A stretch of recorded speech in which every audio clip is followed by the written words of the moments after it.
சொர்க்கத்துடைய பொக்கிஷம் என்றார்கள் ஸல்லல்லாஹு அலைஹி வஸல்லம்.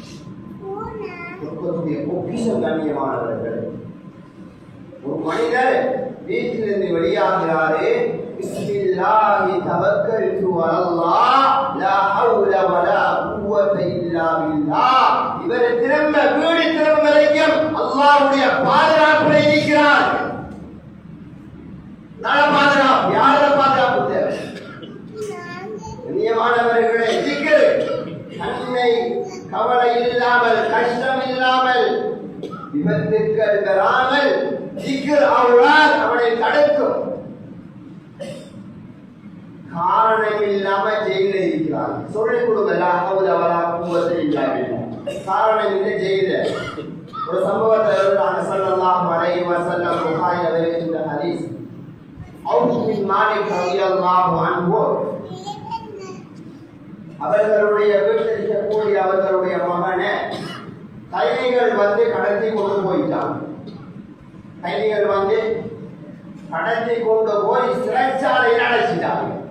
வாரே அவுஸ் பின் மாலிக் ரலியல்லாஹு யா ரசூலல்லாஹ், என்னுடைய மகனை புடிச்சு கொண்டு போயிட்டாங்க யா ரசூலல்லாஹ், என்னுடைய மகனை இழுத்து கொண்டு போயிட்டாங்க யா ரசூலல்லாஹ், என்ன செய்ய சொன்னாங்க? லா ஹவுல வலா குவத இல்லா பில்லாஹ். போதுங்க, லா ஹவுல வலா குவத இல்லா பில்லாஹ். நன்மை செய்வதாயினும் அல்லாஹ்வுடைய நாட்டம் தேவை. பாவத்திலிருந்து ஒரு மனிதன் விலகுவதாக இருந்தாலும் அல்லாஹ்வுடைய நாட்டம் இல்லாமல் வெளியேறல. லா ஹவுல வலா குவத இல்லா. போதும், எழுதி வச்சு பாடமாறி போதுங்க. 2-3 நாளைக்கு போது நீங்க என்ன ஆட்டோமேட்டிக்கா தானா பாடமாறி. லா ஹவுல வலா குவத இல்லா பில்லாஹில் அலியுல் அஸீம். அஸீம் உயர்ந்தவன். உயர்ந்தவன் அலா சப்பி இஸ்ம ரப்பிகல் அலா. உயர்ந்த ரப்புல் ஆலமீன தஸ்பீஹ் செய்யுங்க, புகழுங்க.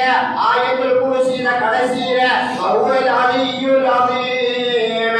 நீ பிரம்மாண்டமானவன் யா அல்லாஹ், நீ மகத்துவமானவன் யா அல்லாஹ். சுப்ஹானல்லாஹ். எப்படியாவது போதிக்கிறோமா கண்ணியமானவர்களே? திக்ரை வெறுதிய வாயால, திக்ரே வெறுதிய வாயால. லா ஹவுல வலா குவத இல்லா பில்லாஹ்.